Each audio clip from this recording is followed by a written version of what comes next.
Bonsoir à toutes et à tous, soyez les bienvenus dans la grande édition de TV7. Nous sommes le mercredi 23 juillet, voici les titres de cette édition. La période estivale est bien souvent synonyme de galère pour les étudiants à la recherche d'un logement pour la rentrée scolaire. Seul problème, dans de nombreuses villes comme à Bordeaux, le marché est tout simplement saturé et les quelques biens proposés sont pris d'assaut. Une vente aux enchères caritative pour la bonne cause. À Arcachon, la halle de l'Aiguillon s'est transformée hier en salle des ventes. Des centaines d'œuvres d'art et d'objets marins ont en effet été mises aux enchères pour financer un projet de maison de l'autisme. Et puis enfin, il n'y a pas que la plage et le sable fin qui séduisent les vacanciers. Vous verrez à la fin de cette édition que le savoir-faire autour du sel attire les curieux. Sur l'île de Ré, le travail dans les marais salants fascine les touristes et les sauniers en profitent.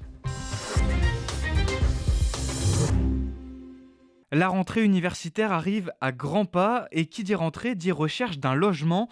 Seul problème, Bordeaux est devenue la 5e ville la plus tendue de France en termes de location étudiante, avec 10 fois plus de demandes que d'offres. Les jeunes peinent en effet à trouver un toit. Camille Joannicotena. Une vingtaine de dossiers déposés pour seulement 3 visites. Lola fait partie des rares à pénétrer dans un logement. Vous avez une petite place de parking en bas. Il y a l'eau froide qui est incluse et vous avez la fibre qui est accessible. Il y a le petit boîtier qui est juste derrière l'immeuble. Ici, pour ce T2 meublé, en plein cœur de la ville, il faut compter pas moins de 830 € par mois. En moyenne, pour un logement décent sur la métropole bordelaise, il faut débourser près de 590 €. C'est-à-dire qu'il faut poser beaucoup de dossiers, il faut relancer beaucoup appels, mails avant de pouvoir avoir une visite et espérer avoir un appartement. Des appels, cette agente immobilière en reçoit des centaines par jour. Devenue ingérable, désormais, l'agence passe par une plateforme en ligne. On a été obligé de mettre en place un logiciel métier pour la prise de rendez-vous, ce qui me permet d'ouvrir des créneaux de visite et les personnes peuvent prendre directement rendez-vous avec moi. Malheureusement, on ne peut ouvrir que 5 à 6 créneaux de visite. Il y a vraiment trop peu d'offres par rapport à la demande, malheureusement.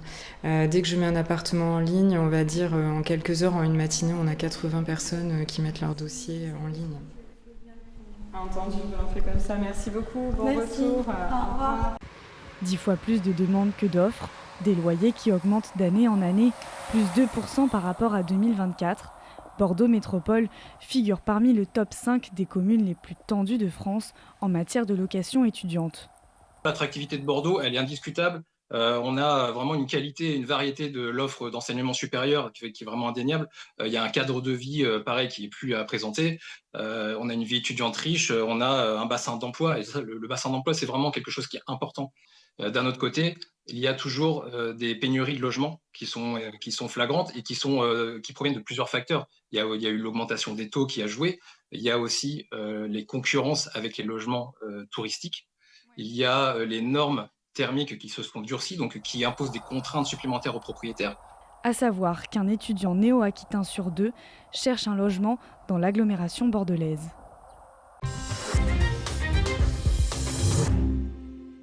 Ils se sont mobilisés toute la journée en faveur de leurs collègues. Le 7 mai dernier, à Villeneuve-d'Ornon, Jean-Christophe Colombo, conducteur de bus, a été violemment frappé après avoir rappelé à un usager les règles de civilité. Bilan, 45 jours d'incapacité temporaire de travail. Mais de son côté, TBM, qui indique condamner avec la plus grande fermeté cette agression, rappelle que le conducteur a quitté son poste sans prévenir les équipes de sécurité. Un geste formellement interdit qu'il expose donc à une procédure disciplinaire. Et le conseil de discipline s'est justement tenu aujourd'hui. Écoutez. J'en veux terriblement à Keolis, c'est surtout sur la façon dont ils me soutiennent. En fait, il n'y a pas de soutien, au contraire, on a l'impression qu'ils essaient de se dédouaner de leurs responsabilités, puisque je rappelle qu'une entreprise est responsable de la santé et de la sécurité de ses salariés, et là ils me reprochent d'avoir mis volontairement ma vie en danger. Je ne l'ai pas fait volontairement, je ne me suis pas levé en disant je vais aller au casse-pipe, c'était pas ça. Je suis totalement décomposé, j'attends qu'une chose, c'est que ça passe parce que je veux que ça finisse. Je suis démoralisé, j'en dors pas la nuit, la journée je suis fatigué, je ne fais rien, il faut que ça cesse. J'ai l'impression d'être sous un rouleau compresseur. Je vous en parlais dans les titres. Hier, une vente aux enchères caritative s'est donc tenue à Arcachon pour financer le projet de construction d'une maison de l'autisme baptisée Maison de Léo. L'événement, organisé par le Lions Club, mettait en vente plusieurs dizaines de lots sur le thème du nautisme et malgré une affluence un peu plus basse que prévu, la journée a rassemblé quelques centaines de curieux et d'acheteurs passionnés. Sur place, notre journaliste Adèle Rézère. À 100 € une fois, 100 € deux fois, 100 € trois fois, adjugé monsieur. Les ventes battent leur plein dans la halle du port d'Arcachon, transformée pour accueillir des enchères caritatives sur le thème de la mer. Le matin, bateaux, décorations et accessoires nautiques sont présentés et les acheteurs levés tôt sont ravis. C'est hyper sympa ça, c'est bon ça. Comme là, les lots que j'ai achetés, là, sont les lots que j'avais repérés. C'est formidable. C'est comment on peut appeler ça une œuvre bienfaisante, quoi. En fait, j'ai acheté un lot de 3 poignards de pirates, parce que j'ai un petit-fils qui adore, il s'appelle Marin d'ailleurs, et il adore la mer. Et on s'est dit, il faut qu'on les ait. Tous les lots mis en vente sont des dons, certains assez uniques, mais c'est surtout la fin de journée consacrée aux tableaux et sculptures qui a attiré les amateurs d'art.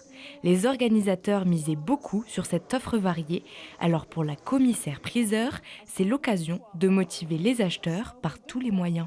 De blaguer un peu, d'avoir une interaction avec eux, d'arriver à bien faire le produit aussi, parce que mine de rien, ce sont des choses à des prix très intéressants et qu'on ne retrouvera pas sur le marché. Motivés, oui, les gens finissent par se prendre au jeu aussi, des enchères, parce que c'est un jeu.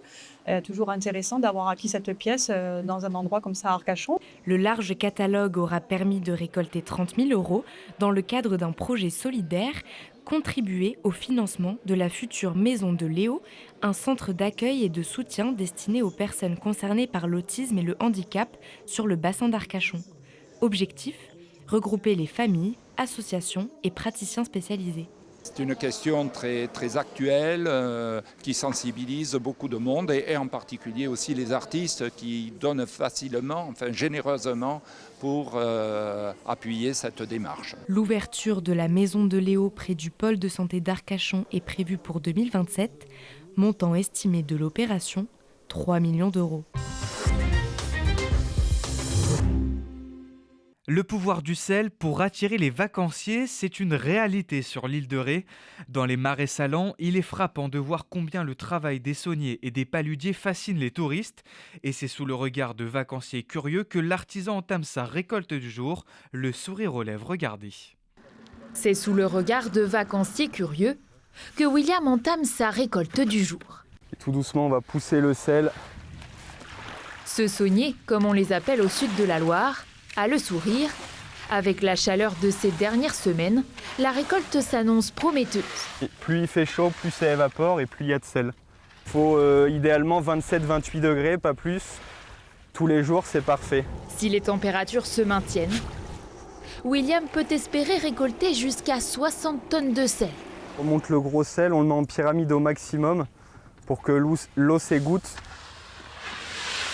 L'or blanc, c'est surtout la fleur de sel, récoltée matin et soir et nettoyée à la main. On enlève les petits insectes, vous voyez des petits gendarmes, des petites feuilles, des petites brindilles. C'est naturel, mais après il faut trier au maximum la fleur de sel, qu'elle soit bien propre. Et pour vendre tout ce sel, rien de mieux que de montrer d'où il vient. On va capter l'eau dans l'océan, qui est juste derrière la digue à marée haute. William propose des visites gratuites aux touristes. Et je récupère que ce qui est à la surface. J'arrive parallèle à mon chemin et je cueille la fleur. Ça a l'air d'être un métier physique et passion, clairement aussi. Et que ça fait plaisir de voir qu'il y a encore des choses artisanales qui se font.